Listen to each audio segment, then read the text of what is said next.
أعوذ بالله من الشيطان الرجيم.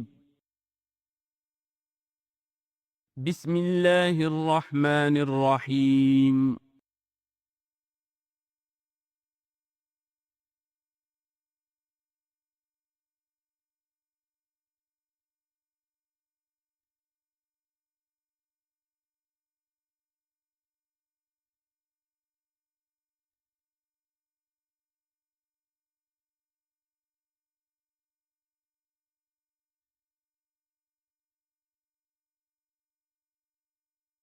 اعوذ باللہ من الشیطان الرجیم بسم اللہ الرحمن الرحیم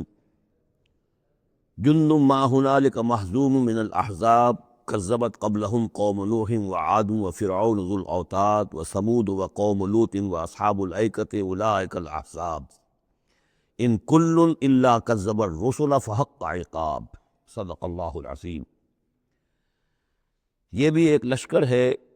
ان میں سے کہ جو اس سے پہلے ہلاک کیے جا چکے ہیں، ان کے قسمت میں بھی اب اسی طرح کی ہلاکت لکھی جا چکی ہے۔ اگلی آیتوں میں ذکر ہو رہا ہے جیسے قوم نوح، قوم ہود، اور اسی طریقے سے ذو الاوتاد، فرعون، سمود اور قوم لوط، یہ سب ہلاک ہوئی ہیں۔ اسی طرح سے اب یہ قریش بھی جو ہے معلوم ہوتا ہے کہ اسی انجام سے دوچار ہونے کا فیصلہ کر چکے ہیں۔ کذبت قبلہم قوم نوح، جھٹلایا تھا ان سے پہلے قوم نوح نے اور عاد نے، وعاد وفرعون، اور فرعون ذو الاوتاد میخوں والا، کیونکہ ان کا لشکر بہت بڑا تھا، تو جب وہ لاؤ لشکر کے ساتھ چلتے تھے تو بہت سے گھوڑوں پر اور خچروں پر تو صرف وہ جو کھونٹے ہوتے ہیں کہ جن سے کہ خیمے گاڑے جاتے ہیں اس کے لیے، تو وہی لدے ہوئے ہوتے تھے۔ وثمود، اور قوم سمود، وقوم لوط، لوط کی قوم، واصحاب الایکہ، اور یہ قوم شعیب جو بن والے تھے، اولئک الاحزاب، یہ ہیں وہ جماعتیں، یہ ہیں وہ گروہ، یہ ہیں وہ قومیں کہ جو ہلاک ہو چکی ہیں۔ ان کل الا کذب الرسل، ان سب نے رسولوں کی تکذیب کی، فحق عقاب، تو وہ میرے سزا کے اور میری عقوبت کے مستحق ہو گئے۔ وما ينظر هؤلاء الا صيحة واحدة ما لها من فواق، اور یہ لوگ بھی اب منتظر نہیں ہیں مگر صرف ایک چنگھاڑ کے، ایک ہی چنگھاڑ ہوگی ہماری طرف سے، ما لها من فواق، جس میں کوئی وقفہ نہیں ہوگا، یہ ایک مسلسل، آپ دیکھیں کہ اگر کوئی زوردار آواز مسلسل چلے تو یہ انسان کی ہلاکت کا ذریعہ بن جائے گی۔ کبھی کبھی لاؤڈ سپیکر میں خرابی ہوتی ہے اور اس کی گونج پیدا ہوتی ہے، بسا اوقات نماز کے دوران اس کا تجربہ ہوتا ہے، تو جو کیفیت پھر ہو جاتی ہے انسان کی، حالانکہ وہ چند سیکنڈز کی بات ہے، ایک دو منٹ کی بات ہے، لیکن اگر زوردار آواز مسلسل چلے، ویسے بھی آج ہمیں معلوم ہے کہ یہ ساؤنڈ ویوز جو ہوتی ہیں یہ بھی ایک قسم کی انرجی ہے،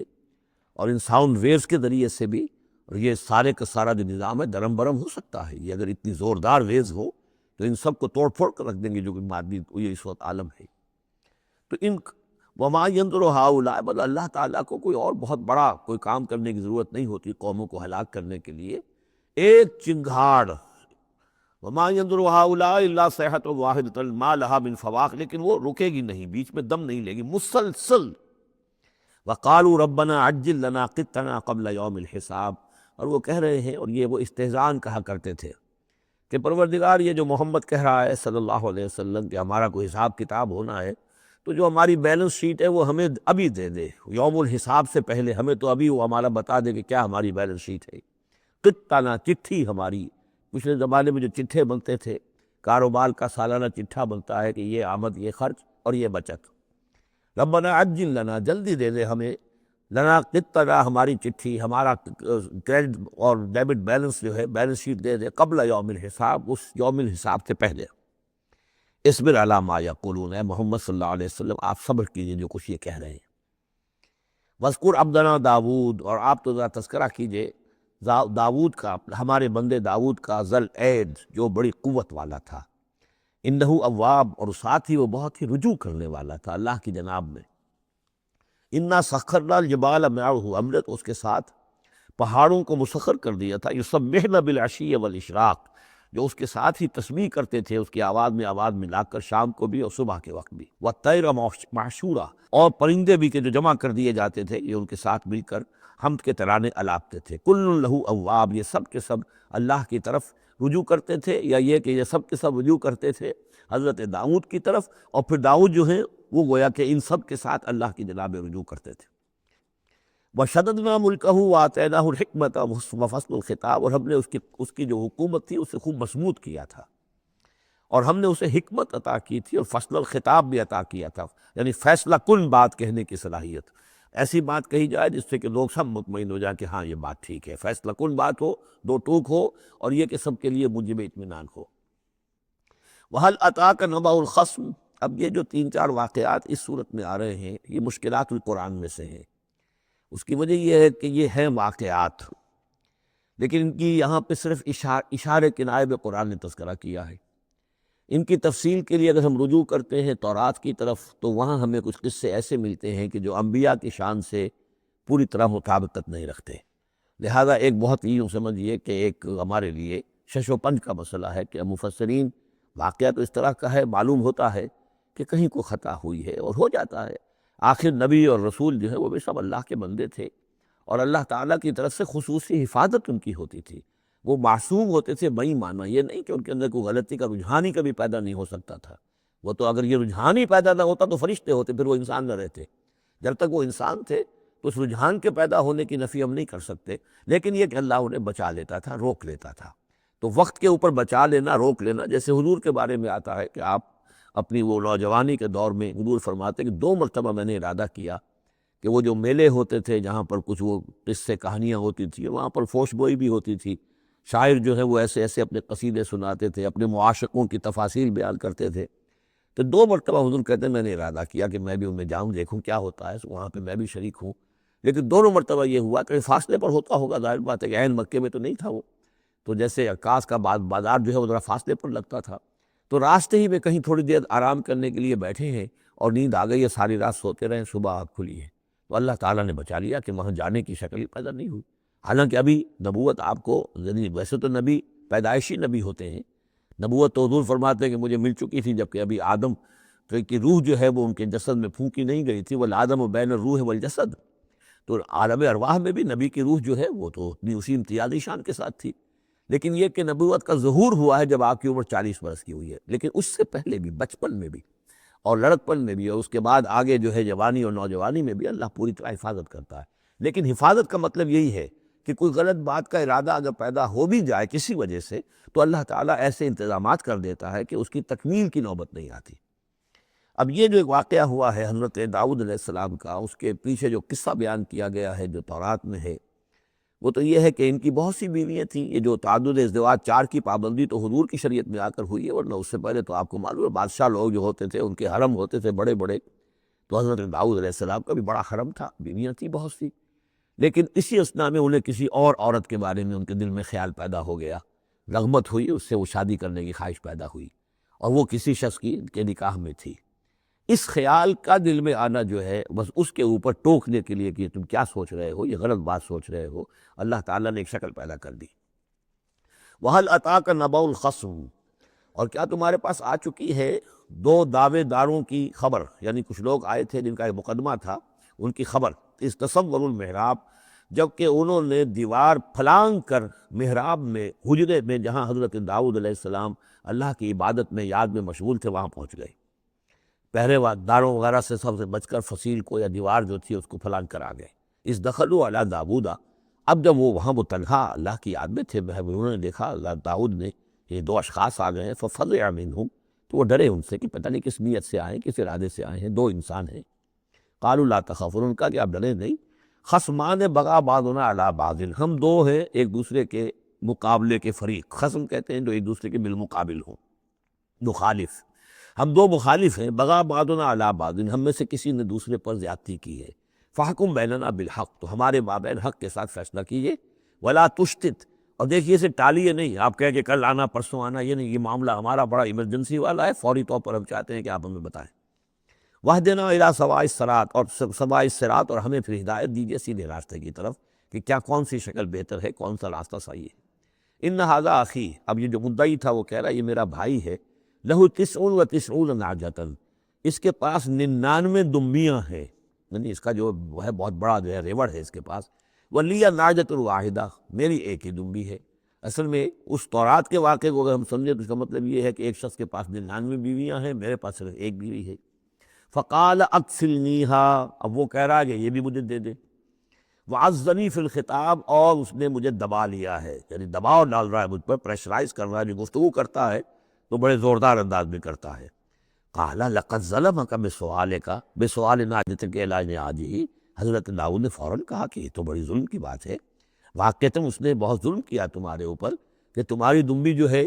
اب اس پر بھی اس کی نظر ہے، اور وہ اس کو چاہتا ہے تم سے لے لے اور اپنی دمبیوں میں اس کو بھی شامل کر لے، ریوڑ میں۔ وَإِنَّ كَثِيرًا مِنَ الْخُلَطَاءِ لَيَبْغِي بَعْضُهُمْ عَلَىٰ بَعْضٍ، اور یقیناً جن لوگوں کا معاملہ مشترک ہوتا ہے، قریبی رشتہ دار ہوتے ہیں، قرابت دار ہوتے ہیں، جس کو پنجابی میں شریکہ کہتے ہیں، یہ شریکے والوں میں ہوتا ہی ہے کہ ایک دوسرے پر کوئی زیادتی کر بیٹھتے ہیں۔ وَإِنَّ الْخُلَطَاءَ كَثِيرٌ مِنَ الْخُلَطَاءِ لَيَبْغِي بَعْضُهُمْ عَلَىٰ بَعْضٍ، کوئی ایک دوسرے پر زیادتی کر بیٹھتے ہیں، إِلَّا الَّذِينَ آمَنُوا وَعَمِلُوا الصَّالِحَاتِ، سوائے ان کے جو صاحب ایمان ہو اور نیک عمل والے ہو، وَقَلِيلٌ مَّا هُمْ، اور ایسے لوگ بہرحال کم ہوتے ہیں، زیادہ تعداد میں نہیں ہوتے۔ وَظَنَّ داؤد أَنَّمَا فَتَنَّاهُ، اس پر اچانک خیال آیا داؤد کو کہ یہ تو اصل میں سارا معاملہ جو ہے اللہ تعالیٰ نے مجھے آزمایا ہے، اللہ تعالیٰ نے در حقیقت مجھے متنبع کرنے کے لیے یہ ساری صورتحال جو پیدا فرمائی ہے۔ انہیں اپنے اس خیال کے اوپر پھر جو تنبع ہوا، فاستغفر ربہ، تو انہوں نے استغفار کیا اپنے رب سے، وخر راکعا واناب، اور وہ گر پڑے سجدے کے اندر، رکوع کہہ دیجئے، سجدہ کہہ لیجئے، راکعا گر پڑا جھک کر، اور رجوع ہوا، اس نے اللہ تعالیٰ کی طرف اپنے آپ کو پوری طریقے سے متوجہ کر لیا۔ یہ آیت سجدہ ہے۔ یہ جو بھی اسرائیلی روایت اس سلسلے میں آئی ہے، اس کے ضمن میں حضرت عبداللہ ابن عباس رضی اللہ تعالیٰ عنہ کا ایک اثر بھی موجود ہے اسی نوعیت کا، یعنی ان کا قول بھی موجود ہے۔ اب یہ نہیں کہا جا سکتا کہ وہ مرفوع انہوں نے سنا ہو حضور سے، یا یہ کہ وہ صرف جو ہے روایت انہوں نے یہود سے سنی ہو اور اسی کو بیان کر دیا ہو، واللہ عالم۔ لیکن میں یہ سمجھتا ہوں کہ یہ چیز جیسے کہ ہم پڑھ چکے ہیں اس سے پہلے سورہ احزاب میں، حضور سے کہا گیا کہ اب آپ مزید شادی نہیں کریں گے، وَلَوْ أَعْجَبَكَ حُسْنُهُنَّ، وہاں پر بھی کوئی پردہ تو نہیں ڈالا گیا۔ ہو سکتا ہے کہ کوئی خاتون جو ہے آپ کی طبیعت میں آمادگی پیدا ہو جائے کہ آپ اس سے نکاح کریں، لیکن اب آپ خواہ وہ آپ کو پسند بھی آ جائے، لیکن آپ اب نکاح نہیں کریں گے۔ تو یہ جو انسانی تقاضے ہیں، ظاہر بات ہے کہ انبیاء کا معاملہ جو ہے، جیسے کہ میں نے عرض کیا، بشریت تو ان کے ساتھ ہوتی ہے اور بشری تقاضے بھی ہوتے ہیں، لیکن نبی معصوم ہوتا ہے اس معنی میں کہ ان کا اس طرح کا کوئی اگر خیال ہو بھی جائے تو اس کی تکمیل اللہ نہیں ہونے دیتا، حفاظت کر لیتا ہے، اسی کا نام ہے عصمت انبیاء۔ فغفرنا لہ ذلک، تو ہم نے وہ جو بھی معاملہ تھا ہم نے معاف کر دیا اسے۔ وَإِنَّ لَهُ عِندَنَا لَزُلْفَىٰ، اور وَحُسْنَ مآب، اور یقین ہمارے پاس داؤد کا لیے بہت اونچا مرتبہ ہے اور بہت اچھا ٹھکانہ ہے، جہاں وہ جب لوٹ کر آئے گا تو بہت اعلیٰ مقام ہم عطا کریں گے۔ یا داؤد انا جعلناک خلیفۃ فی الارض، ہم نے کہا کہ اے داؤد ہم نے تمہیں زمین میں خلیفہ بنایا ہے، تمہیں حاکم بنایا ہے، فاحکم بین الناس بالحق، تو لوگوں میں جو فیصلے کرو معاملات کے حق کے ساتھ کرو، ولا تتبع الہویٰ، اور دیکھو اپنی خواہش کی پیروی نہ کرو، فیضلک عن سبیل اللہ، اگر اپنی خواہش کی پیروی کرو گے پھر تو وہ تمہیں لازماً گمراہ کر دے گی، بھٹکا دے گی اللہ کے راستے سے۔ ان الذین یضلون عن سبیل اللہ لہم عذاب شدید، یقیناً وہ لوگ جو بہک جاتے ہیں یا بھٹک جاتے ہیں اللہ کے راستے سے، ان کے لیے تو بڑا سخت عذاب ہے۔ بما نسوا یوم الحساب، یہ بھٹکنا ہوتا اسی لیے ہے کہ انہیں آخرت یاد نہیں رہتی، بس سبب اس کے کہ وہ بھول جاتے ہیں حساب کے دن کو۔ وہ یوم آخر اگر یاد رہے، آخرت کی زندگی کا یقین رہے، تو پھر انسان جو ہے سیدھا رہتا ہے۔ وما خلقنا السماء والارض وما بینہما باطلا، اور ہم نے جو کچھ کے آسمانوں میں ہے اور زمین میں ہے اور جو کچھ ان کے مابین ہے اسے بیکار پیدا نہیں کیا۔ اب یہ وہی لفظ آ گیا ہے دوبارہ جو سورہ آل عمران میں تھا، ربنا ما خلقت ھذا باطلا سبحانک فقنا عذاب النار۔ اس کے علاوہ سورہ مومنون میں آ چکا ہے، افحسبتم انما خلقناکم عبثا وانکم الینا لا ترجعون۔ تو یہ عبث اور بیکار کام کرنا اللہ کی شان سے بہت ہی سمجھیے کہ بعید ہے۔ ذالک ظن الذین کفروا، یہ گمان تو ان لوگوں کا ہے جنہوں نے کفر کیا ہے۔ فویل للذین کفروا من النار، تو ہلاکت اور بربادی اور تباہی ہے ان کافروں کے لیے آگ کی۔ ام نجعل الذین آمنوا وعملوا الصالحات کالمفسدین فی الارض، ذرا یہ سوچیں کیا ہم ان لوگوں کو جو ایمان لائے اور جنہوں نے نیک عمل کیے بنا دیں گے ویسا جیسا کہ وہ لوگ ہیں کہ جنہوں نے زمین میں فساد مچایا؟ یعنی یہ سوچو کہ دنیا میں کچھ لوگ ہیں نیکوکار ہیں، بھلائی کے کام کر رہے ہیں، کچھ ہیں بدماش ہیں، شریر ہیں، بد امنی پیدا کرتے ہیں، لوٹ مار کرتے ہیں، لوگوں پر ظلم کرتے ہیں، تو اگر آخرت نہ ہو تو پھر تو بڑا ظلم ہو گیا۔ یہ نیکوکار تو گھاٹے میں رہ گئے، بدماش عیش میں رہے، جن کے لیے کوئی اسکروپلز نہیں ہے، کوئی اصول نہیں ہے، ان کے لیے نہ دیانت ہے نہ امانت ہے، کچھ نہیں ہے، جہاں داؤ لگ جائے، جہاں ہاتھ پڑ جائے وہ حاصل کرنے کے لیے تیار ہے، اپنی تمام خواہشات کی جو ہے وہ تکمیل کرنے کے لیے ہر دم جو ہے وہ تیار ہے، دیکھتے نہیں جائز ہے کہ ناجائز ہے، تو وہ تو پھر نفع میں رہے۔ اگر کوئی آخرت نہیں ہے تو پھر نفع میں وہ رہے، گھاٹے میں یہ رہے۔ جو بیچارے بچ بچ کر چلتے، کسی کا دل نہ میں دکھا دوں، کسی کا حق نہ مار لوں، کسی پر زیادتی نہ کر بیٹھوں، میں حلال کھاؤں، جائز کھاؤں، محنت سے اور سچ بولوں، جھوٹ نہ بولوں، وہ تو پھر گھاٹے میں رہیں گے۔ آخرت ہونا لازمی ہے، اس کا تو مطلب یہ ہے کہ پھر دنیا بیکار پیدا ہوئی۔ اگر آخرت نہیں ہے تو پھر انسانی زندگی کا، خصوصاً انسان میں جو اخلاقی حص ہم نے پیدا کی ہے، یہی تو ہے جو حیوان میں اور انسان کے درمیان بہت بڑا فرق ہے۔ ان کی جبلت ہے صرف، باقی کوئی اخلاقی حص ان کے اندر نہیں، لیکن انسان کے اندر تو اخلاقی حص ہے، جبلت بھی ہے اور اخلاقی حص بھی ہے۔ تو اس اخلاقی حص کا نتیجہ کیا نکلا؟ الٹا نکل رہا ہے، تو نتیجتاً دلہوش ہونا چاہیے۔ ام نجعل الذین آمنوا وعملوا الصالحات کالمفسدین فی الارض ام نجعل المتقین کالفجار، کیا ہم اپنے متقی بندوں کو برابر کر دیں کہ ان فاجروں اور فاسقوں کی؟ کتاب انزلناہ الیک مبارک، یہ کتاب ہے قرآن جو اے نبی ہم نے آپ پر نازل کی ہے، مبارک، بہت بابرکت ہے۔ یہ برکت کے لفظ کو یہاں سمجھ لیجئے۔ برکہ عربی زبان میں کہتے ہیں کسی شے میں سے اس کے خیر کو نکالنے والی شے، وہ برکت ہے۔ کوئی شے پوٹینشلی آپ میں ہے، لیکن یہ کہ وہ ڈورمنٹ پڑی ہوئی ہے، سوئی ہوئی ہے، اور اس کو آپ ایکسپلائٹ نہیں کر رہے، استعمال نہیں کر رہے، آپ کو اس کا شعور بھی نہیں ہے، احساس بھی نہیں ہے۔ کوئی شے جو آپ کو اس کا احساس دلا دے، پھر آپ اپنی اس صلاحیت کو استعمال کریں، ایکسپلائٹ کریں، اسے بروئے کار لائیں، وہ شے برکت والی ہوئی۔ تو یہ لفظ آتا ہے قرآن مجید میں، یا تو بام مبارکہ، باران رحمت، بارش برستی ہے، زمین میں وہ پوٹینشل رویدگی موجود ہے، ڈورمنٹ ہے، بیج پڑے ہوئے، پانی آتا ہے، جذب ہوتا ہے، آسموسس شروع ہوتا ہے، پانی داخل ہوتا ہے بیج کے اندر، وہاں کو حرکت شروع ہوتی ہے، اب وہاں سے وہ جو رویدگی نکل رہی ہے، اور وہ بیج جو ہے اس سے اب دو پتیاں نکلی ہے، تو مام مبارکہ۔ اسی طرح یہ کتاب مبارک ہے، اس معنی میں کہ انسان کے اندر اللہ نے جو خیر ودیت کیا ہوا ہے، موجود ہے، اس کی روح میں ہے نور تجلی بھی اسی خاک میں پنہاں، غافل تو نرا صاحب ادراک نہیں ہے، وہ ہے تمہارے اندر، لیکن یہ کہ وہ ڈورمنٹ ہے، اس کو نکال کر برآمد کرنا، اس کو سامنے لانا، اس نیکی کو بروئے کار لانا، اس روح کی اور روحانیت جو ہے اس کی نشو و نما، اس کا پروان چڑھنا، یہ اس کتاب کا نتیجہ ہے۔ تو یہ کتاب مبارک ہے۔ کتاب انزلناہ الیک مبارک لیدبروا آیاتہ ولیتذکر اولو الالباب، یہ مبارک ہے، بابرکت ہے، تاکہ وہ تدبر کریں اس کی آیات پر، اور تاکہ جو ہوش مند لوگ ہیں وہ اس سے سبق حاصل کریں۔ وَوَهَبْنَا لِدَاوُودَ سلیمان، اور ہم نے داؤد کو سلیمان جیسا بیٹا عطا کیا، نعم العبد، بہت ہی اچھا بندہ تھا ہمارا، انہ اواب، اور یقیناً وہ بھی ہماری طرف رجوع کرتا رہتا تھا، ہماری طرف ہی رجوع رہتا تھا، توجہ رکھتا تھا، دھیان ہمارے ساتھ لگائے رکھتا تھا۔ اذ ورد علیہ بالعشی الصافنات الجیاد،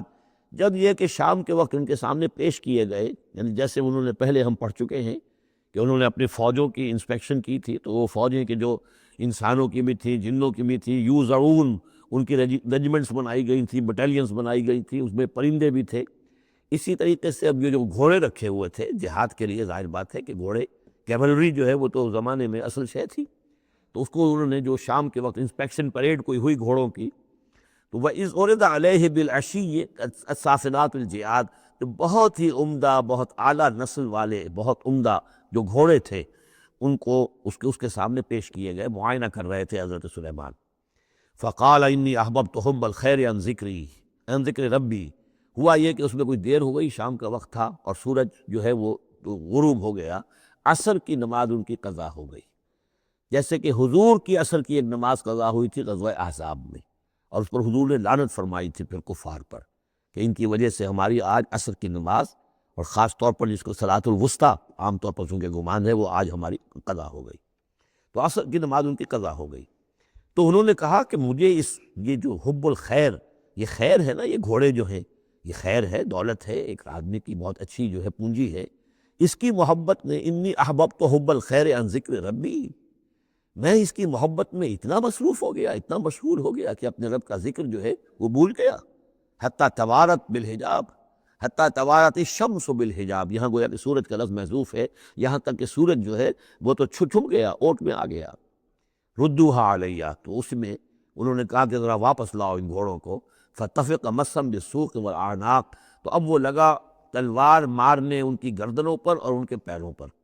اس کو سمجھنا چاہیے کہ غلبہ حال میں یہ کیفیت ہوئی۔ اس کی بھی تعویل کرنے کی بہت کوشش کی گئی کہ نہیں نہیں، وہ تو پوچھنے کے لیے ان کی گردن گویا کہ اور ان کو چوم چاٹ رہے ہیں، تو انہوں نے جو ہاتھ چلائے تھے ان کی گردن اور جو ان کے پاؤں، جیسے کہ آدمی جب یعنی بہت ہی گھوڑا بہت اعلیٰ نسل کا ہو تو آپ ہاتھ پھیرتے ہیں اس کے اوپر، تو اس سے ایک اپنائیت کا سا احساس اس کے اندر بھی پیدا ہوتا ہے۔ تو یہ جو نہیں، یہ بات نہیں ہے، بات سیدھی وہی ہے کہ جو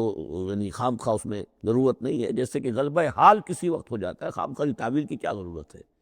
جیسے حضرت عمر کا معاملہ ہو گیا تھا کہ غزوہ احد میں تلوار پھینک کر بیٹھ گئے، جب محمد ہی قتل ہو گئے صلی اللہ علیہ وسلم، تو اب اور کس کے لیے لڑنا ہے؟ حالانکہ لڑنا تو اللہ کے لیے تھا، محمد کے لیے تو نہیں لڑنا تھا، لیکن ایک تہذیب طبیعت ہوتی ہے، ایک وقت میں احساسات اور جذبات کا ایسا غلبہ ہو جاتا ہے۔ وہی غلبہ ان پر ہوا ہے حضور کے انتقال کے وقت، وہ بھی تلوار کھینچ کے بیٹھ گئے تھے کہ جو شخص کہے گا کہ محمد کا انتقال ہو گیا گردن اڑا دوں گا۔ وہ تو پھر حضرت ابو بکر آئے ہیں، انہوں نے پھر آ کے خطبہ دیا ہے، اور خطبے میں وہ آیت بھی پڑھی ہے، وَمَا مُحَمَّدٌ إِلَّا رَسُولٌ قَدْ خَلَتْ مِن قَبْلِهِ الرُّسُلُ أَفَإِن مَاتَ أَوْ قُتِلَ انقلبتم عَلَىٰ أَعْقَابِكُمْ، اور ساتھ ہی پھر انہوں نے یہ خطبہ دیا کہ مَن كَانَ يَعْبُدُ مُحَمَّدًا فَإِنَّ مُحَمَّدًا قَدْ مَاتَ وَمَن كَانَ يَعْبُدُ اللَّهَ فَإِنَّ اللَّهَ حَيٌّ لَا يَمُوتُ۔ کوئی شخص اگر محمد کو پوجتا تھا، محمد کی عبادت کرتا تھا، تو وہ سن لے محمد کا انتقال ہو گیا،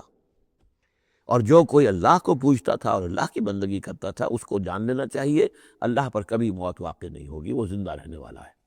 تو یہ غلبہ حال کی ایک کیفیت ہے کہ اسی کیفیت میں کہ میری یہ نماز جو ہے یہ چھوٹ گئی ہے۔ بہرحال یہ دونوں میں نے آپ کے سامنے رکھ دیے ہیں۔ وَلَقَدْ فَتَنَّا سُلَيْمَانَ وَأَلْقَيْنَا عَلَىٰ كُرْسِيِّهِ جَسَدًا ثُمَّ أَنَابَ۔ اس معاملے میں تو ایک جو ہے یعنی مرفوع حدیث موجود ہے جس کا کہ اب ذکر ہو رہا ہے یہاں پر، حضرت سلیمان سے ایک اور بھی ایک موقع پر اسی طریقے کا کہ خطا کہہ دیجئے، جیسے کہ خطا حضور سے ہو گئی تھی، سورہ کہف میں ہم پڑھ چکے ہیں کہ جب سوال کیا گیا بتائیے کون ہیں اصحاب کہف، کون تھے، ان کا واقعہ کیا ہے، اور وہ ذوالقرنین کون، آپ کہتے ٹھیک ہے میں کل بتا دوں گا، اس لیے کہ روزانہ حضرت جبرائیل آتے تھے، میں پوچھ لوں گا اور مجھے جواب مل جائے گا، میں تمہیں دے دوں گا۔ لیکن کئی دن تک حضرت جبرائیل نہیں آئے۔ اب پھر دیکھیے کہ آپ کی جان جو ہے وہ ضیق میں آ گئی کہ نہیں آ گئی، لوگوں نے تالیاں پیٹ دی، بس چھٹی گم ہو گئی، کہاں ہے اب تمہاری وہ وحی، اور کہاں تمہارے پاس وہ دریائے علم۔ اس کے بعد پھر وحی نازل ہوئی، تو ساتھ ہی وہ آیت بھی سورہ کہف میں نازل ہوئی، وَلَا تَقُولَنَّ لِشَيْءٍ إِنِّي فَاعِلٌ ذَلِكَ غَدًا إِلَّا أَن يَشَاءَ اللَّهُ۔ آئندہ کبھی اے نبی کسی بھی کام کے بارے میں کبھی ہرگز یہ نہ کہیے گا یہ کام میں کل کر دوں گا، مگر اس استثناء کے ساتھ اگر اللہ نے چاہا، انشاءاللہ، اگر انشاءاللہ میرا ارادہ ہے، انشاءاللہ میں یہ کام کر دوں گا، انشاءاللہ کے بغیر۔ ہم لوگ جو کہتے رہتے ہیں، ہماری کوئی حیثیت نہیں ہے کہ اس پر پکڑا جائے ہمیں، لیکن جو بڑے لوگ ہوتے ہیں، جو عظیم شخصیات ہوتی ہیں، تو ان کے لیے یہ معاملہ جو ہے وہ اتنا ہی سخت ہوتا ہے اللہ کا، پھر ان کی گرفت بھی ہوتی ہے تو چھوٹی چیز پر ہوتی ہے، بڑے لوگوں کی چھوٹی چیز پر بھی بڑی سخت گرفت ہوتی ہے، یہ قاعدہ قانون ہے۔ تو اسی طرح کا معاملہ انشاءاللہ ہی کہنے کا معاملہ ہو گیا ہے کہ جو بھول گئے یا کسی وجہ سے حضرت سلیمان کا، اصل میں ان کا کوئی معاملہ ہوا، اپنے کچھ سپہ سالاروں سے ناراض ہوئے ان سے، اور انہوں نے سمجھا کہ شاید تم یہ سمجھتے ہو کہ میری جو طاقت اور حکومت ہے وہ تمہارے ہی بل پر قائم ہے، میں آج اپنی تمام ازواج کے پاس جاؤں گا اور ان سب سے میں صحبت کروں گا، اور سب سے جو ہے وہ اولاد ہوگی، اور میرے اتنے جو ہیں وہ جوان ہاتھ پھر پیدا ہو جائیں گے، تاکہ یہ کہ میں تمہارا شاید اتنا پھر میں دست جگر نہ رہوں۔ اس طرح سے انہوں نے کچھ کہا، اور ساری اس ایک رات میں اپنی تمام بیویوں کے ساتھ انہوں نے صحبت کی، لیکن یہ کسی بیوی کو حمل نہیں ہوا، ایک کو ہوا تو اس کا بھی کوئی بچہ جو ہے ادھورا سا، وہ 7 ماسہ ہوگا 6 ماسہ ہوگا، وہ پیدا ہوا، دائی نے لا کر ان کے تخت پر کس دیا، اور شاید اس کا چرچا بھی ہو گیا تھا کہ انہوں نے یہ بات کہی تھی، تو اب پورے گویا کے درباریوں میں بھی اس کی شہرت تھی کہ دیکھیں اب کیا ہوتا ہے ان کے ساتھ، تو اس معاملے میں انہیں کچھ سبکی اٹھانی پڑی، وہ ہے وہ واقعہ یہاں بیان ہو رہا ہے۔ وَلَقَدْ فَتَنَّا سُلَيْمَانَ، اور اسی طرح ہم نے فتنے میں ڈالا تھا سلیمان کو، وَأَلْقَيْنَا عَلَىٰ كُرْسِيِّهِ جَسَدًا ثُمَّ أَنَابَ، اور ہم نے اس کے تخت پر ایک ایسا جسد لا کر لوتھڑا سا ڈال دیا تھا، وہ دائی نے لا کر ڈالا کہ یہ وہ آپ کی جو تھی قسم، اس کا یہ نتیجہ ہے اللہ کی طرف سے۔ لیکن یہ کہ بہرحال انہوں نے اس پر بھی توبہ کی، بلکہ یہاں تک روایت میں آتا ہے کہ فرشتے نے یاد بھی دلانے کی کوشش کی انہیں کہ انشاءاللہ کہیے، لیکن کیا اس وقت کیا کیفیت تھی ان کی جذباتی کہ انہوں نے وہ بات نہیں کہی، اور اس پر پھر اللہ تعالیٰ نے گویا کہ تنبیہ کرنا ضروری سمجھا۔ قال رب اغفر لی وہب لی ملکا، اب اس پر انہوں نے اللہ سے اناب رجوع کیا اور دعا کی، پروردگار مجھے معاف فرما دے میری خطا، وہب لی ملکا لا ينبغی لأحد من بعدی، اور مجھے ایسی حکومت عطا فرما، تیرا جو مجھ پر کرم ہے اور میرے والد پر جو کرم تو نے کیا، جو ہم دونوں پر احسانات کیے ہیں، یہ دعا ہم پڑھ چکے ہیں، رب اوزعنی ان اشکر نعمتک التی انعمت علی وعلی والدی وان اعمل صالحا، یہ حضرت سلیمان کی دعا پہلے آ چکی ہے۔ وَهَبْ لِي مُلْكًا لَا يَنبَغِي لِأَحَدٍ مِّن بَعْدِي، مجھے ایسی حکومت عطا فرما کہ جو میرے بعد کسی اور کے لیے ممکن نہ ہو۔ اور یہ واقعہ ہے کہ ان کی جو حکومت تھی وہ جنات پر بھی تھی، ان کی حکومت ہوا پر بھی تھی، ان کا قانون پرندوں پر بھی چل رہا ہے۔ اس اعتبار سے واقعتاً یہ مثالی ہے ایک معاملہ، لا ينبغی لأحد من بعدی، میرے بعد پھر کسی اور کو اس طرح کی حکومت نہ ملے، تو اس طرح کی حکومت پھر اللہ تعالیٰ نے کسی اور کو نہیں دی۔ اللہ نے ان کی اس دعا کو قبول فرمایا، انک انت الوہاب، یقیناً تو ہی ہے دینے والا، عطا کرنے والا۔ فسخرنا له الریح تجری بامرہ رخاء حیث اصاب، تو ہم نے ہوا کو بھی اس کے لیے مسخر کر دیا، اس کے حکم پر وہ چلتی تھی، اس کے حکم سے چلتی تھی، بڑی ہی نرمی اور آہستگی کے ساتھ جہاں بھی وہ پہنچنا چاہتا تھا، یعنی ہوا کی ڈائریکشن بھی ان کے اختیار میں، اور وہ ہوا جو ہے پھر ان کے سفینوں کو لے کر سمندروں کے اندر بھی جدھر وہ جانا چاہتے تھے وہ آرام کے ساتھ لے کر جاتی تھی۔ وَشَيَاطِينَ كُلَّ بَنَّاءٍ وَغَوَّاصٍ، اور ہم نے مسخر کر دیے تھے اس کے لیے وہ شیاطین یعنی جنات، کل بنائن جو سب کے سب بنانے والے تھے، عمارتوں کے بنا، بنا کہتے معمار کو، بنا حسن البنا شہید رحمۃ اللہ علیہ، ان کا خاندانی پیشہ جو ہے وہ تعمیر، وہ معمار خاندان سے تھے، اور عربوں میں کوئی اس میں آر نہیں ہوتا۔ آپ سعودی عرب میں جائیں گے سقا، وہاں پہ کوئی صاحب ہوں گے جن کے جد امجد جو ہیں وہ حرم کے اندر کہیں پانی پلاتے تھے لوگوں کو، ساقی کے کام کر، سقا وہ اپنے نام کے ساتھ سقا لکھتے ہیں، انہیں کوئی وہ نہیں۔ خمباز نان بائی خاندان چلا رہا ہے، خمبازوں کا خاندان نان بائی ہے، تو کام کے اندر تو پیشے میں عیب نہیں رکھیے نہ فرحات کو نام، سیدھی سی بات ہے۔ تو وہ بنا وہ ان کے لیے تھے معمار، وغواص اور غوطہ خور، غوطہ کرنے والے، سمندروں میں غوطہ لگا کر اور وہاں سے موتی وغیرہ نکالنے والے، وآخرین مقررین فی الاسفاد، جو لوگ تو رہتے تھے، اور کچھ اور قوم ہوتی تھی کہ جو جکڑی ہوئی زنجیروں میں، یہ جنات کی طاقت جو ہے ایک نفری وہ ہوتی تھی جو رکھی رہتی تھی کہ جہاں ایمرجنسی میں ضرورت ہو تو پھر ان کو وہاں سے استعمال کیا جائے۔ ھذا عطاؤنا، اور ہم نے ان سے کہہ دیا تھا اے سلیمان یہ ہماری عطا ہے تمہارے لیے، فمنن او امسک، چاہو تو یہ تقسیم کرو لوگوں کے اندر، لوگوں پر احسان بھی کرو، اور چاہو تو اپنے پاس رکھو بغیر حساب۔ بہرحال ہم نے اس پر حساب کوئی نہیں رکھا، ہم تم سے اس پر کوئی حساب نہیں لیں گے۔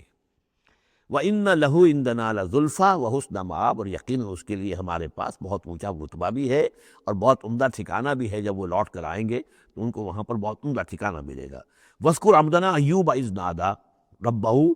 أَنِّي مَسَّنِيَ الشَّيْطَانُ بِنُصْبٍ وَعَذَابٍ، اور ذرا یاد کیجئے، ذکر کیجئے حضرت ایوب کا علیہ الصلاۃ والسلام، ہمارا بندہ ایوب، اس نے پکارا اپنے رب کو، انی مسنی الشیطان بنصب وعذاب، کہ شیطان نے مجھے چھوت لگا دی ہے،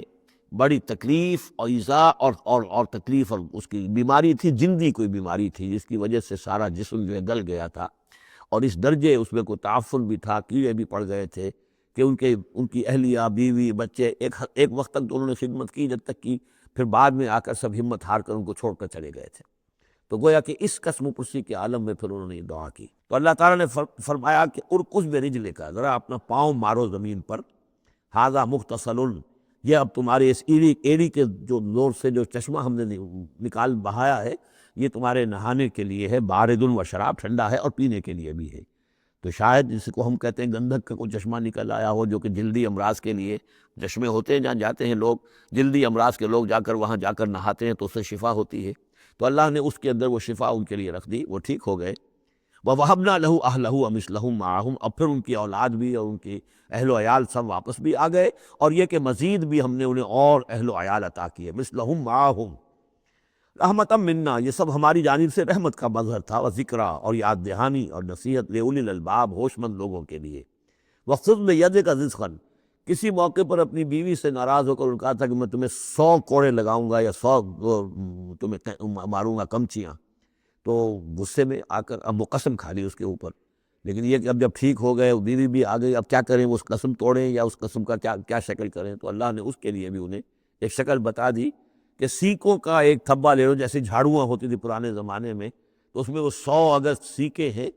تو وہ لے لو، خذ بیدک ضغثا، تم لے لو اپنے ہاتھ میں سیکوں کا ایک مٹھا، فاضرب بہ، اور اس سے ایک ضرب لگا دو، ولا تحنث، اس سے یہ کہ تمہاری وہ قسم ٹوٹے گی نہیں، وہ 100 وہ جو ہے قمچیاں ایک ہی مرتبہ لگ جائیں گی. انا وجدناہ صابرا، ہم نے اسے اپنا صبر کرنے والا بندہ پایا. نعم العبد، کیا ہی عمدہ وہ اچھا بندہ تھا ہمارا. انہ اواب، یقیناً وہ بھی ہماری طرف رجوع کرنے والا انسان تھا. وذکر عبادنا ابراہیم و اسحاق و یعقوب اولی الایدی والابصار، اور تذکرہ فرمائیے ہمارے بندوں ابراہیم کا اور اسحاق کا اور یعقوب کا، وہ بھی تھے بڑے ہاتھوں والے، یعنی بڑے ان کے یعنی قوتوں والے، والابصار، اور آنکھوں والے، مشاہدہ بھی، غور و فکر بھی، ہاتھوں والے بھی، طاقت والے بھی. انا اخلصناہم بخالصۃ ذکر الدار، ہم نے ان سب کو خالص کر لیا تھا ایک خالص شے کے لیے. ایک خالص شے کون سی ہے؟ آخرت کے گھر کی یاد دہانی. یعنی وہ لوگوں کو ہمیشہ متوجہ کرتے رہتے تھے کہ اصل زندگی آخرت کی زندگی ہے. انا اخلصناہم بخالصۃ، ایک خالص شے کے لیے ہم نے انہیں خالص کر لیا تھا. یعنی ان کی زندگی میں اب ایک ہی، جیسا کہ میں نے بارہا عرض کیا ہے کہ جو اللہ کا بندہ اس مقام پر پہنچ جائے، پھر واقعہ یہ ہے کہ اسے دنیا کی دولت سے دلچسپی نہیں، دنیا کی کسی اور دوسری چیز کی طرف رغبت نہیں. اس کے وقت کا، اس کا ایک ایک منٹ، اس کی توانائی جو بھی اللہ نے اس کو دی ہے، اس کا خون کا ایک ایک قطرہ وقف ہو جاتا ہے پھر اس کام کے لیے کہ خلق خدا کو خدا کی طرف بلائے، اللہ کی طرف بلائے، اور انہیں بچائے آخرت کے انجام سے، برے انجام سے. اس کے سوا کیا ہو؟ جیسے ہمارے شیخ معین الدین اجمیری رحمۃ اللہ علیہ، وہ آئے تھے ہندوستان میں، اگر اس وقت آ کر بیٹھے ہیں اجمیر میں، جبکہ اجمیر ابھی جو ہے وہ کفر کا گڑھ تھا، راجپوتوں کا مرکزی مقام. اس لیے کہ شیخ علی حجویری جو لاہور میں ہیں، جن کو داتا گنج بخش کہتے ہیں، وہ تو اس وقت آئے ہیں لاہور میں جبکہ لاہور اسلامی حکومت میں شامل ہو چکا تھا. لیکن یہ کہ یہ معین الدین اجمیری، کیونکہ ابھی تک مسلمانوں کی حکومت وہاں تک نہیں پہنچی تھی، جو سمجھیے اجمیر جو ہے وہ تو راجپوتوں کا گڑھ، اور اس میں جو ہے وہاں جا کر بیٹھ کے اللہ کا بندہ اور دعوت دے رہا ہے. اور کاروبار تو وہ کرنے نہیں آئے تھے وہ، بلکہ یہ کہ اللہ کی طرف بلانا. تو اس کے لیے ہم نے خالص کر لیا تھا. جو بھی اللہ کا بندہ اپنے آپ کو اس کے لیے خالص کر لے، وہ گویا کہ اللہ تعالیٰ کے مصطفین میں سے ہو جاتا ہے. وہ لفظ آ رہا ہے، انا اخلصناہم بخالصۃ ذکر الدار وانہم اننا لمن المصطفین الاخیار، اور یقیناً وہ ہمارے ہاں، ہمارے نزدیک وہ بڑے چنے ہوئے لوگ ہیں، اچھے لوگوں میں سے، نیک لوگوں میں سے چنے ہوئے لوگ، چنیدہ لوگ. جو شخص اپنی زندگی کا ہدف اسی کو بنا لے، مقصد اسی کو بنا لے، جینا مرنا اسی کے لیے ہو جائے، تو ظاہر بات ہے کہ اللہ تعالیٰ کے یہاں پر اس کا اونچا مقام ہے. وَاذْكُرْ اسماعیل والیسع وذا الکفل، اور ذکر کیجئے اسماعیل کا بھی اور یسع. اب ان کے بارے میں صحیح طور پہ ہم کچھ نہیں کہہ سکتے، یہ دو جو ہیں یسع اور ذوالکفل. ذوالکفل کے بارے میں تو میں عرض کر چکا ہوں کہ ایک گمان یہ ہے، اور مجھے اس سے اتفاق ہے کہ یہ گوتم بدھ کی طرف اشارہ ہے، وہ اللہ کے نبی تھے. ذوالکفل، پے یہاں فے سے بدل گیا ہے. کپل وستو کا شہزادہ، سدھارتھا گوتما بدھا. بدھا تو اصل میں اس کا لقب ہے جو بعد میں بن گیا ہے، سدھارتھ اس کا نام تھا، سدھارتھا گوتما بدھا. اور کپل وستو کی ریاست تھی، اس کا یہ شہزادہ تھا. وَكُلُّ مِنَ الْأَخْيَارِ، یہ سب کے سب بھی بڑے ہی عمدہ لوگوں میں سے تھے. ھذا ذکر، یہ ایک ذکر ہے، یہ ایک تذکرہ ہے. وَإِنَّ لِلْمُتَّقِينَ لَحُسْنَ مآب، اور یقیناً ان متقین کے لیے، تمام متقین کے لیے بہت ہی اچھی جگہ ہے لوٹنے کی، آنے کی، اچھا ٹھکانہ ہے. جنات عدن، وہ باغات کے جو رہنے والے ہوں گے، ریزیڈنشل ہوں گے، بسنے والے. مفتحۃ لہم الابواب، جن کے دروازے ان کے لیے کھلے رکھے گئے ہوں گے. یہ اس سے بھی آگے بھی آئے گا سورہ زمر میں بھی کہ جنتوں کا معاملہ یہ ہے کہ اس کے دروازے کھلے ہوں گے جنتیوں کے استقبال کے لیے. جیسے کہ مہمان کے لیے جب آپ ان کا استقبال کرنا ہو تو یہ تو نہیں کرتے دروازے بند کر کے بیٹھ جائیں کہ وہ آ کے دستک ہی دے گا تبھی کھولیں گے، اس کا تو انتظار ہو رہا ہوتا ہے، تو دروازے کھلے ہوتے ہیں. لیکن جہنم کے بارے میں یہ آتا ہے کہ جب مجرم پہنچ جائے گا، جیسے جیل کا دروازہ ہوتا ہے، جب وہاں پہنچ جائے گا پھر وہ دروازے کھولے جائیں گے. یہ مضمون جو ہے سائملٹینیس کنٹراسٹ کی شکل میں جو ہے وہ آئے گا سورہ زمر میں. ان کے لیے دروازے کھلے رکھے جائیں گے جنات عدن کے. متکئین فیہا یدعون فیہا بفاکہۃ، اور اس میں وہ ٹیک لگا کر بیٹھے ہوں گے اور وہ آرڈر دیں گے، یدعونا آرڈر دیں گے، مانگیں گے، طلب کریں گے اس میں بفاکہۃ میوے بھی، کثیرۃ کثرت سے، و شراب اور مشروبات بھی، عمدہ سے عمدہ مشروبات، وعندہم قاصرات الطرف اتراب، اور ان کے پاس ہوں گی ایسی ان کی بیویاں کہ جو نیچی نگاہ وانی ہوں گی اور ہم عمر ہوں گی۔ ھذا ما توعدون لیوم الحساب، یہ ہے جس کا تم سے وعدہ کیا جا رہا ہے حساب کے دن۔ ان ھذا لرزقنا ما لہ من نفاد، اور یہ ہوگا ہمارا رزق، ہمارا عطا کردہ دی ہوئی چیزیں اب یہ کبھی ختم نہیں ہوں گی۔ یہ نہ سمجھنا کہ یہ نعمتیں ختم ہو جائیں گی، یہ باقی رہیں گی ہمیشہ ہمیشہ۔ ھذا وان للطاغین لشر مآب، یہ تو ہے اہل جنت کا معاملہ، لیکن جو سرکش تھے، جو باغی تھے ہمارے، ان کے لیے ہے ایک برا لوٹنے کا مقام، بری جگہ، جہنم یصلونھا، جس میں وہ داخل ہوں گے، فبئس المہاد، اور وہ بہت ہی برا بچھونا ہوگا۔ ھذا فلیذوقوہ حمیم وغساق، اور کہہ دیا جائے گا یہ ہے اب وہ جس کا وعدہ تم سے کیا گیا تھا، فلیذوقوہ، اب وہ اس کو چکھیں۔ حمیم، جو کیا ہوگا وہاں، گرم پانی ہوگا، غساق، زخموں کا دھون، جو زخموں کو صاف کرتے ہیں جس پانی سے، پھر اس میں پیپ ہے یا کچھ اور چیزیں ہیں کہ جس سے انسان کی طبیعت ابا کرتی ہے۔ وآخر من شکلہ ازواج، اور اسی طرح کی اور چیزیں بھی جو بھی ان کو دی جائیں گی کھانے اور پینے کے لیے، وہ اسی طرح کی چیزیں ہوں گی، گھناؤنی اور بد ذائقہ۔ ھذا فوج مقتحم معکم، اب وہ جو جہنم میں جو لوگ پڑے ہوئے پہلے سے، جب ایک قوم آئی پھر دوسری آئی، جو نئی قوم آئے گی تو پہلے والے جو ہے وہ کہیں گے اب تو پہلے ہی یہاں مصیبت میں ہے، جگہ بھی یہاں نہیں ہے، تنگی ہے، حبس بھی ہے، یہ بھی ہے، اب یہ ایک اور چلی آ رہی ہے فوج۔ ھذا فوج مقتحم معکم، ایک اور فوج آ رہی ہے کہ جو تمہارے اوپر دھسی چلی آ رہی ہے۔ لا مرحبا بہم، ان کے لیے کوئی کشادگی نہ ہو، کوئی مرحبا نہیں ان کے لیے۔ مرحبا یہ ان کے کہنے کا ایک وہ تھا، گریٹنگ کا، مرحبا مرحبا، یعنی آئیے آئیے، آپ کے لیے کشادگی ہے، ہر جگہ آپ کے لیے یہاں سہولت ہے۔ وہ کہیں گے لا مرحبا بہم، اب یہ نئے آنے والوں کے لیے، یہ نئی انسٹالمنٹ آ رہی ہے جہنمیوں کی، یہاں کوئی ان کے لیے جگہ نہیں۔ انہم صالوا النار، یہ ہیں گھسے آنے والے آگ میں۔ قالوا بل انتم، وہ آنے والے کہیں گے نہیں تم، لا مرحبا بکم، تمہارے لیے نہ ہو کوئی کشادگی، تمہارے لیے کوئی مرحبا نہ ہو، انتم قدمتموہ لنا فبئس القرار، یہ تو تم لوگ ہو جنہوں نے یہ سارا سامان ہمارے لیے فراہم کیا ہے، تم ہم سے پہلی نسل ہو، تم نے وہ سارے جو ہے غلط طور طریقے ایجاد کیے تھے، تم نے وہ عقائد جو ہے وہ ہمیں سکھائے تھے، ہم تو تمہارے کرتوتوں کی وجہ سے، تمہاری پیروی کرنے کی وجہ سے یہاں تمہارے اس جہنم میں آئے ہیں۔ بل انتم قدمتموہ لنا فبئس القرار، تو یہ بہت ہی بری جگہ ہے رہنے کی، ٹھہرنے کی۔ قالوا ربنا من قدم لنا هذا فزده عذابا ضعفا في النار، اور وہ کہیں گے پروردگار جن لوگوں نے ہمارے لیے یہ چیزیں کی اور ہمیں ان راستوں پر ڈالا، ان کو تو اور عذاب دے، اضافہ کر ان کے عذاب میں، ضعفا، دگنا عذاب آگ کا۔ وقالوا ما لنا لا نرى رجالا كنا نعدهم من الاشرار، وہ کہیں گے یہ کیا بات ہے، ہم یہاں آپ لوگوں کے ساتھ کچھ لوگ تھے جنہیں ہم سمجھتے تھے بڑے گھٹیا لوگ، ان کی کوئی حیثیت نہیں تھی، کمی کاری لوگ تھے، وہ محمد پر ایمان لے آئے تھے صلی اللہ علیہ وسلم، وہ ہم تو ان کو استہزائی کرتے تھے، وہ یہاں نظر نہیں آ رہے آپ کے پاس، ظاہر بات ہے وہ تو جنت میں گئے، وہ یہاں تھوڑا ہی ہوں گے۔ تو وما لنا لا نرى رجالا، اور کیا ہوا ہے کہ ہم نہیں دیکھ رہے ان لوگوں کو، وہ یہاں نظر نہیں آ رہے کہ جن کو ہم كنا نعدهم من الاشرار، جنہیں ہم برے لوگ سمجھتے تھے۔ اتخذناہم سخریا، کیا ہم نے ان کو صرف ایسے ہی جو ہے ایک یعنی ہنسی ٹھٹا بنا لیا تھا، ام زاغت عنہم الابصار، یا ہماری نگاہیں جو ہیں ان سے کج ہو گئی ہیں، دیکھ نہیں پا رہی ہیں، ہم انہیں دیکھ نہیں پا رہے، ہماری نگاہیں جو ہیں ان سے چوک رہی ہیں۔ ان ذالک لحق تخاصم اہل النار، تمہیں یقین رکھنا چاہیے کہ یہ سب کچھ جو ہم بیان کر رہے ہیں حق ہے، یہی جھگڑا اور یہی جو ہے ان جہنمیوں کے مابین یہی تکرار ہوگی۔ قل انما انا منذر، کہہ دیجئے نبی کہ میں تو بس ایک منذر ہوں، خبردار کرنے والا۔ وما من الہ الا اللہ الواحد القہار، نہیں ہے کوئی الہ معبود سوائے ایک اللہ کے جو الواحد ہے، اکیلا ہے اور قہار ہے، پوری طرح چھایا ہوا ہے۔ رب السماوات والارض وما بینہما العزیز الغفار، وہ آسمانوں اور زمین کا رب ہے، مالک ہے، اور جو کچھ ان کے مابین ہے اس کا بھی العزیز ہے، زبردست، اور الغفار ہے، بخشنے والا۔ قل هو نبأ عظیم، میں نبی کہہ دیجئے یہ ایک بہت بڑی خبر ہے جو محمد لے کر آئے ہیں صلی اللہ علیہ وسلم۔ یہ وہی لفظ ہے کہ اس سے آخری پارہ شروع ہوتا ہے،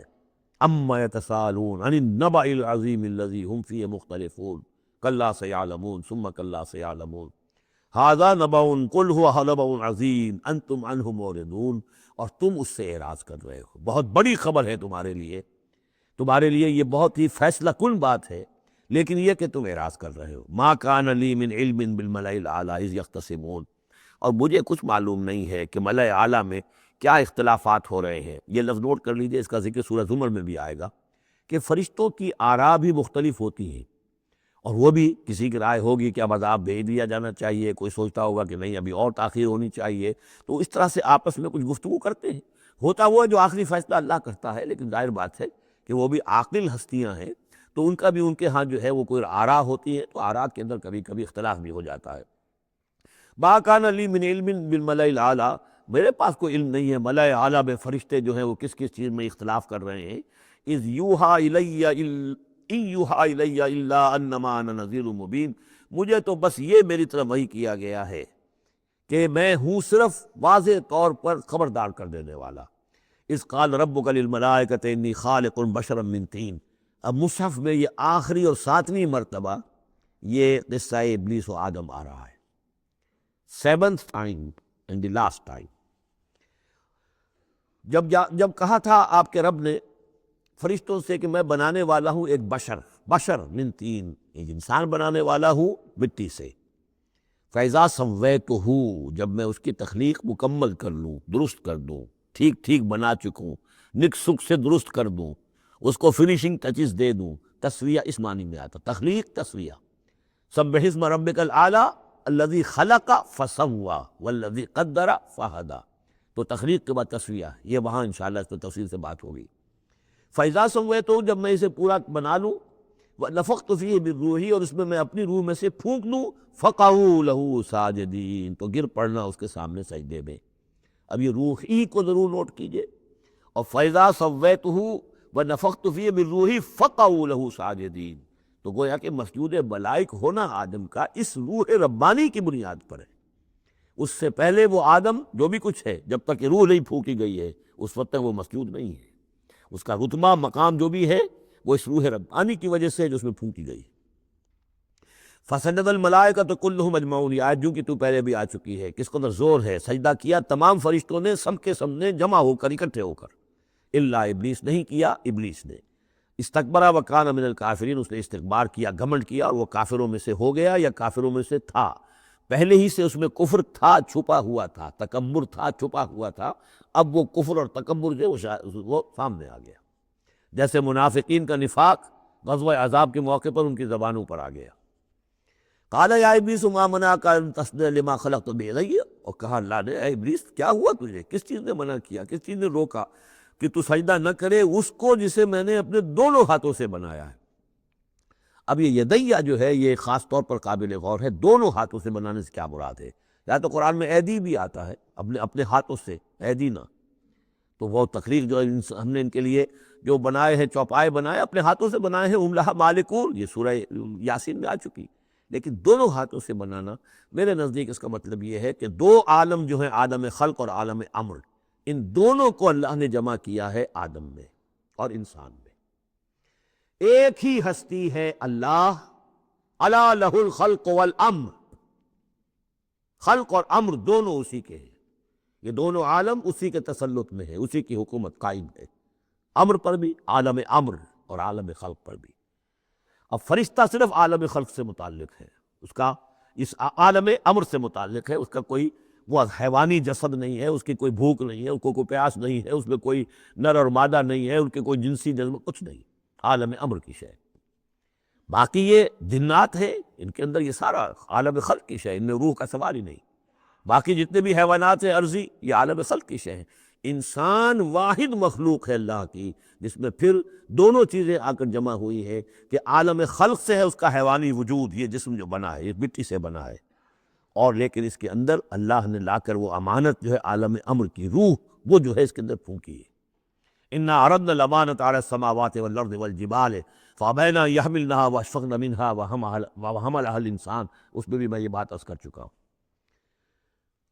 تو خلقتہ بیدی، میں نے اپنے دونوں ہاتھوں سے بنایا اسے۔ اب اس کو استعارے میں بھی لیا گیا ہے اس معنی میں کہ بڑے اہتمام سے بنایا، میں نے دونوں ہاتھوں سے بنایا ہے، تو اشرف المخلوقات ہے۔ وہ بات بھی صحیح ہے کہ اللہ تعالیٰ کی کریشن کا کلائمیکس، اللہ تعالیٰ کی یوں سمجھیے کہ اس کی کلائمیکس جو ہے، نقطہ عروج جو ہے اس کی تخلیق کا، وہ انسان ہے۔ قال یا ابلیس ما منعک ان تسجد لما خلقت بیدی استکبرت ام کنت من العالین، کیا تم نے غرور کیا، استکبار کیا، یا تو ہے ہی بہت بڑے درجے میں تھا، کو تیرا درجہ بہت بلند تھا؟ قال انا خیر من، اس نے کہا صحیح ہے بات، اے اللہ میں اس سے بہتر ہوں۔ اس کے سامنے روح ہے ہی نہیں، اس کے سامنے صرف آدم کا جسد خاکی ہے، حیوانی ہے، تو جھوٹ نہیں کہہ رہا اس کے اعتبار سے، اس کے مشاہدے کے اعتبار سے بات صحیح ہے کہ یہ تو مجھ سے کم تر ہے۔ خلقتنی من نار وخلقتہ من طین، مجھے تو نے بنایا آگ سے، اس کو بنایا مٹی سے۔ قال فاخرج منہا فانک رجیم، سوال یہ ہے کہ اللہ حکم دے رہا ہے تم سجدہ کرو، تو تم نے اللہ کے حکم کی تو سے نافرمانی کی ہے نا۔ فاخرج منہا، نکل جاؤ اب یہاں سے، فانک رجیم، تم بردود ہو گئے ہو، وان علیک لعنتی الی یوم الدین، اور اب تم پر آخرت کے دن تک، اگلے وہ جزا و سزا والے دن تک تم پر لعنت رہے گی، میری لعنت۔ قال رب فانظرنی الی یوم یبعثون، اس نے کہا کہ پروردگار پھر مجھے ذرا مہلت دے اس دن تک جب کہ یہ دوبارہ اٹھائے جائیں گے، آدم اور اس کی نسل پوری کی پوری۔ قال فإنک من المنظرین، اللہ تعالیٰ نے اسی یعنی استحقار کے انداز بس ٹھیک ہے جاؤ، تمہیں یہ دی گئی مہلت جو تم نے مانگا ہے، گرانٹڈ۔ الی یوم الوقت المعلوم، اس وقت کے دن تک جو معلوم ہے، طے شدہ ہے، یوم یبعثون جب آنا ہے اس وقت تک کے لیے تمہیں مہلت دے دی گئی۔ قال فبعزتک لأغوینہم اجمعین، اب اس نے کہا جب تو نے مجھے مہلت دے دی ہے، اے اللہ تیری عزت کی قسم، تیرے اقتدار اور اختیار کی قسم، میں ان سب کو گمراہ کر کے رہوں گا، الا عبادک منہم المخلصین، سوائے اس میں سے تیرے وہ بندے جنہیں تو خود اپنا بنا لے، مخلص، مخلص نہیں، مخلص۔ قال فالحق والحق اقول، اب حق ہے اور میں تو کہتا ہی حق ہوں، میری ہر بات حق ہوتی ہے۔ لَأَمْلَأَنَّ جَهَنَّمَ مِنْكَ وَمِمَّنْ تَبِعَكَ مِنْهُمْ أَجْمَعِينَ، تو میں بھی بھر دوں گا پھر جہنم کو تجھ سے، اور جو بھی ان میں سے تیری پیروی کریں گے ان سب سے جہنم کو بھر کر رہوں گا۔ قُلْ مَا أَسْأَلُكُمْ عَلَيْهِ مِنْ أَجْرٍ، اب یہ بات بتا کے اب حضور سے کہا جا رہا ہے نبی کہیے میں نے تم سے اس پر کوئی اجرت تو نہیں مانگی، میں تمہیں یہ خبریں سنا رہا ہوں، غیب کی وحی جو مجھے آ رہی ہے وہ سنا رہا ہوں، ازل کے جو واقعات ہیں جو اس وقت ہوئے تھے وہ باتیں بتا رہا ہوں، تو میں نے تو اس پر کوئی تم سے اجرت نہیں مانگی، تم سے کوئی انعام طلب نہیں کیا۔ قُلْ مَا أَسْأَلُكُمْ عَلَيْهِ مِنْ أَجْرٍ وَمَا أَنَا مِنَ الْمُتَكَلِّفِينَ، اور یہ بھی تم جانتے ہو، اچھی طرح جانتے ہو، قَدْ لَبِثْتُ فِيكُمْ عُمُرًا، میں تمہارے مابین ایک عمر گزار چکا ہوں، میں متکلف نہیں ہوں۔ متکلف کون ہے؟ تکلف کرنے والا۔ اب تکلف ہر اعتبار سے ہوتا ہے، ایک جیسے ہم جسے کہتے ہیں ایک شاعر ہوتا ہے فطری شاعر، اور ایک متشاعر ہوتا ہے، وہ شاعر فطری نہیں ہوتا، وہ بڑی محنت کرتا ہے، جوڑ توڑ کے کچھ سیکھتا ہے، عروض سیکھتا ہے، یہ سیکھتا ہے، وہ الفاظ کا ذخیرہ جو ہے جوڑتا ہے، پھر وہ کچھ شعر کہتا ہے، وہ تکلف کے ساتھ شعر کہنا۔ ایک ہے جسے آپ کہتے ہیں آمد، اور ایک وہ ہے کہ آورد، وہی محنت سے مشقت سے کوئی آپ نے کمپوز کیا ہے۔ تو میری زندگی میں تم نے تکلف کا کوئی شائبہ دیکھا ہی نہیں آج تک، سادہ زندگی، خاص طور پر یہ کہ کبھی میں نے شعر کہنے کی کوشش کی ہو، کبھی میں نے کوئی خود خطیب بننے کی کوشش کی ہو، اس کی کوئی مشق کی ہو، ما انا من المتکلفین، میں کوئی بنانے والا اور تکلف کرنے والا اور تصنع کرنے والا نہیں ہوں۔ ان ہوا الا ذکر للعالمین، نہیں ہے یہ مگر یاد دہانی اور نصیحت تمام جہان والوں کے لیے۔ وَلَتَعْلَمُنَّ نَبَأَهُ بَعْدَ حِینٍ، اور اس کی جو خبر ہے، جو اس کا نتیجہ نکلنے والا ہے، جیسے سورۃ الطارق میں فرمایا انہ لقول فصل وما هو بالهزل، یہ فیصلہ کل بات بن کر آیا ہے قرآن۔ اب جو فیصلہ، جیسے کہ ہم سورہ بنی اسرائیل میں پڑھ چکے ہیں، وبالحق انزلناہ وبالحق نزل، ہم نے حق کے ساتھ نازل کیا اور حق کے ساتھ یہ نازل ہوا ہے۔ اب فیصلہ ہوگا، اسی کی ترازو میں قوموں کی تقدیریں تلیں گی اور فیصلے ہوں گے، جیسے کہ حدیث ہے حضرت عمر بن الخطاب سے رضی اللہ تعالی عنہ کہ حضور نے فرمایا ان اللہ یرفع بہذا الکتاب اقواما ویضع بہ آخرین، اللہ تعالیٰ اسی کتاب کی بدولت قوموں کو عروج پر پہنچائے گا اور اسی کو ترک کرنے کی وجہ سے قعر مذلت میں گرا دے گا۔ تو فرمایا وَلَتَعْلَمُنَّ نَبَأَهُ بَعْدَ حِینٍ، کچھ دیر کے بعد اس کی اصل خبر ان کو پہنچ جائے گی کہ اس کا نتیجہ کیا نکلتا ہے۔ یہاں وہ 5 صورتیں ختم ہو گئی ہیں اس دوسرے، بلکہ جیسا کہ میں نے عرض کیا تھا کہ یہ جو گروپ ہے چوتھا، یہ 13 صورتیں مکیات ہیں اس کے اندر، ان میں 5 ہیں یہ سورہ یاسین بالکل وسط میں، ان 5 میں 2 ادھر ہیں، دونوں الحمدللہ سے شروع ہوئی ہیں، سورہ سبا، سورہ فاطر، 2 ادھر ہیں سورہ صافات اور صاد، اس میں بھی صاد آیا ہے، صافات کے ساتھ اس کی مناسبت ہے۔ اس کے بعد 8 صورتیں وہ آ رہی ہیں کہ جن کو ہم سمجھیں گے اس جو اس وقت کا ترتیب ہے مصحف کی، کہ کورسپونڈنگ ترتیب جو ہے وہ ہے سورہ الفرقان سے لے کر اور سورہ سجدہ تک جو 8 صورتیں آئی تھیں، گویا کہ اسی طرح کی 8 صورتیں یہ آ رہی ہیں۔ ان میں بھی 7 وہ تھیں کہ جو حروف مقطعات سے شروع ہوئی، 4 الف لام میم سے، 2 طاسین میم سے، 1 طاسین سے، البتہ ایک وہ تھی جو بغیر حروف مقطعات کے شروع ہوئی ہے، سورۃ الفرقان۔ یہاں بھی یہ ایک سورت جو شروع ہو رہی ہے سورہ زمر، یہ بغیر حروف مقطعات کے ہے، باقی 7 صورتیں جو ہیں حامیم حامیم حامیم حامیم، ان میں سے ایک جو ہے وہ حامیم عین سین قاف، لیکن حامیم کا سلسلہ چلے گا۔ یہ 7 صورتیں در حقیقت ایک سیکوینس میں ہیں، اور لیکن یہ بھی ہے معنوی طور پر یہ بھی اسی میں شامل ہے۔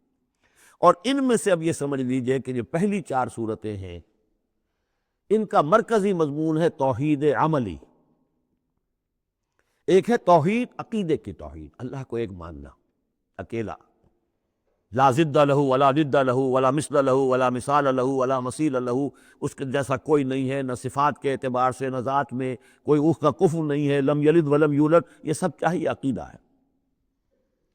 ایک ہے عمل کی توحید، توحید عملی، وہ کیا ہے؟ عمل کی توحید کیا ہے؟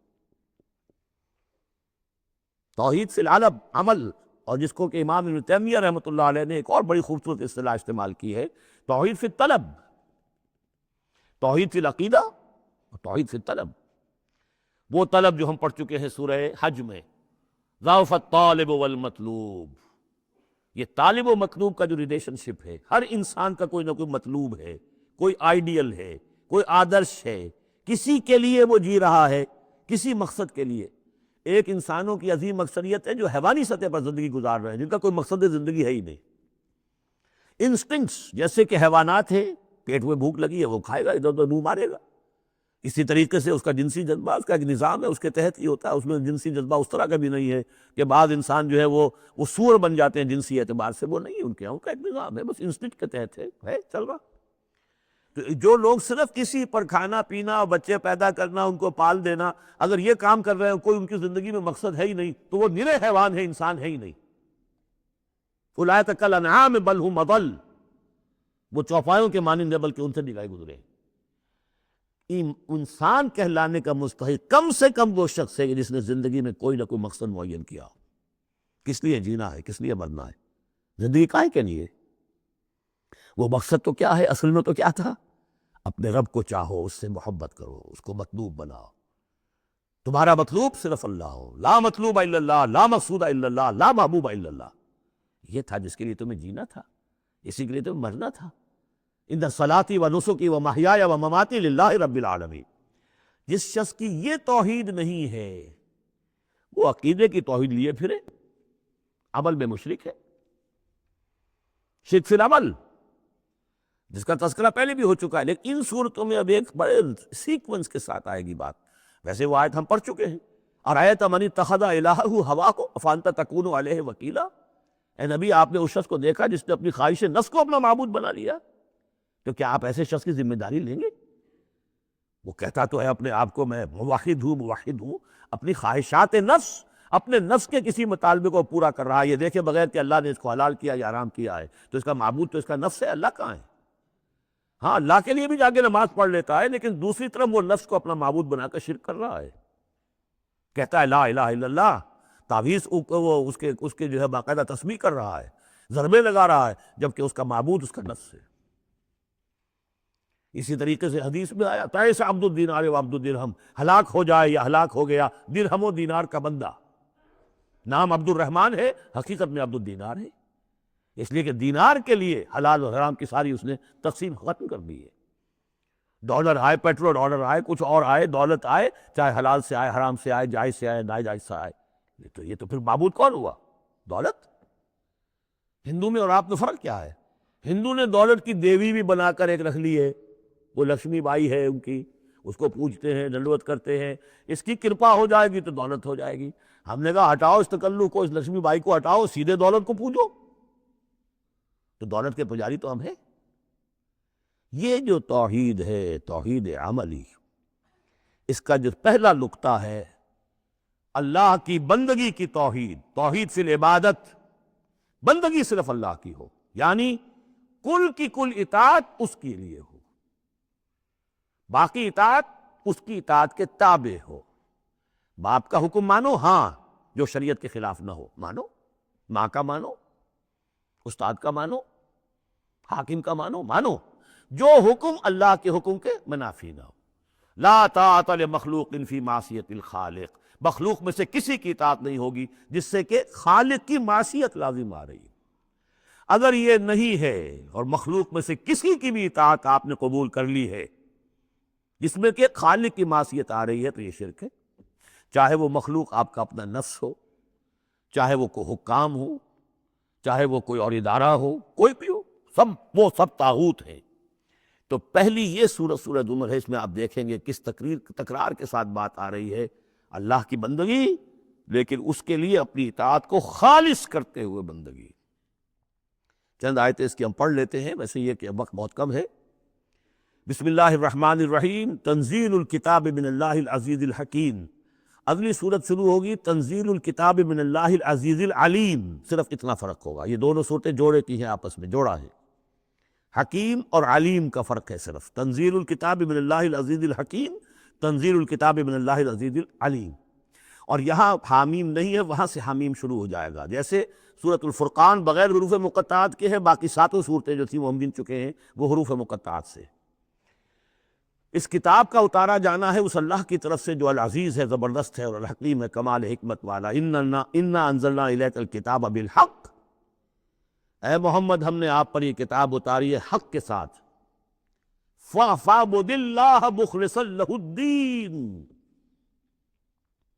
بس بندگی کرو اللہ کی، اس کے لیے اپنی اطاعت کو خالص کرتے۔ بندگی ہو رہی ہے، نمازیں پڑھی جا رہی ہیں، عمرے ہو رہے ہیں، حج ہو رہے ہیں، یہ ہو رہا ہے، وہ ہو رہا ہے، اور طاغوت کی اطاعت بھی ہو رہی ہے، حرام خوری بھی ہو رہی ہے، جو کچھ سارا کچھ چل رہا ہے ہماری زندگیوں کے اندر، سودی لین دین بھی ہو رہا ہے، وہ سب کیا ہے؟ یہ تو خالص بندگی تو نہ ہوئی اللہ کی، یہ تو بڑی پالیوٹڈ ہے، اس کے اندر تو بڑی بڑی گندگیاں شامل ہیں۔ فَاعْبُدِ اللَّهَ مُخْلِصًا لَهُ الدِّينَ، اس کے لیے اپنی اطاعت کو خالص کرتے۔ أَلَا لِلَّهِ الدِّينُ الْخَالِصُ، آگاہ ہو جاؤ، اللہ کے ہاں قبول ہے صرف وہ اطاعت جو خالص ہو، کچھ آدھی اللہ کی آدھی کسی اور کی، دفع کرو، وہ آدھی یہ بھی اسی کو دے دو، اللہ بہت غیور ہے، وہ قبول نہیں کرتا۔ میرا بننا ہے تو پورے میرے بنو، یا ایھا الذین آمنوا ادخلوا فی السلم کافہ، اسلام میں داخل ہونا پورے کے پورے آنا پڑے گا۔ اور اگر تم نے یہ کیا، افتؤمنون ببعض الکتاب وتکفرون ببعض، ہماری کتاب کے ایک حصوں کو مانا، ہماری شریعت کے بعض احکام کو مانا اور بعض کو ٹھکرا دیا، پاؤں تلے رون دیا۔ فما جزاء من یفعل ذلک منکم الا خزی فی الحیاۃ الدنیا ویوم القیامۃ یردون الی اشد العذاب۔ تو جو لوگ یہ طرز عمل اختیار کریں گے ان کی سزا اس کے سوا کچھ نہیں کہ دنیا کی زندگی میں ذلیل و خوار کر دیے جائیں اور قیامت کے دن شدید ترین عذاب میں جھونک دیے جائیں۔ تو دنیا کی رسوائی تو ہمارے سامنے، ہمارے ماتھے پر لکھی ہوئی ہے۔ 150 کروڑ یا 130 کروڑ دنیا میں ہوتے ہوئے عزت نام کی کوئی شے ہمارے پاس نہیں۔ جو بھی بین الاقوامی معاملات ہوئے ان میں کوئی ہم سے کوئی رائے لیتا ہی نہیں۔ الا للہ الدین الخالص، آگاہ ہو جاؤ کہ اللہ کے ہاں مقبول اگر ہوگا تو دین خالص۔ والذین اتخذوا من دونہ اولیاء، اور وہ لوگ جنہوں نے اللہ کے سوا کچھ اور کو اولیاء بنایا ہوا ہے، ما نعبدہم الا لیقربونا الی اللہ زلفیٰ، اور کہتے ہیں ہم ان کو نہیں پوچھتے، ہم تو اصل میں اللہ ہی کو پوچھتے ہیں، ان کو صرف اس لیے پوچھتے ہیں کہ یہ ہمیں اللہ سے قریب کر دیں گے، یہ وسیلے ہیں، ان کے ذریعے سے ہم اللہ کے قریب ہو جائیں گے، اس لیے پوچھتے ہیں۔ ان اللہ یحکم بینہم فیما ہم فیہ یختلفون، یقیناً اللہ تعالیٰ فیصلہ کر دے گا ان کے مابین ان تمام چیزوں میں جن میں یہ اختلاف کر رہے ہیں۔ ان اللہ لا یہدی من ہوا کاذب کفار، اللہ تعالیٰ ہرگز ہدایت نہیں دیتا ان کو جو جھوٹے ہوں اور ناشکرے ہوں، کفار۔ لو اراد اللہ ان یتخذ ولدا لاصطفیٰ مما یخلق ما یشاء، سبحانہ، اگر اللہ کا واقعی ارادہ ہوتا کہ وہ کسی کو اولاد بنائے تو ٹھیک ہے، اپنے جو مخلوق ہے ان میں سے جس کو چاہتا چن لیتا، لیکن اس کے ہاں اولاد کا تو تصور نہیں ہے، اس کی اولاد کوئی ہے ہی نہیں، ایک خالق ہے، باقی سب مخلوق ہیں، تو فرشتے بھی مخلوق ہیں، تو اللہ کو ضرورت کیا پڑی ہے کسی کو اپنا بیٹا بنانے کی یا بیٹی بنانے کی؟ سبحانہ، وہ پاک ہے، هو اللہ الواحد القہار، وہ تو اللہ ہے، اکیلا ہے، قہار ہے، اور خود چھایا ہوا ہے کل کائنات کے اوپر، کل تخلیق، کل مخلوقات کے اوپر اس کی حکومت قائم ہے۔ بارک اللہ لی ولکم فی القرآن العظیم ونفعنی وإیاکم بالآیات والذکر الحکیم۔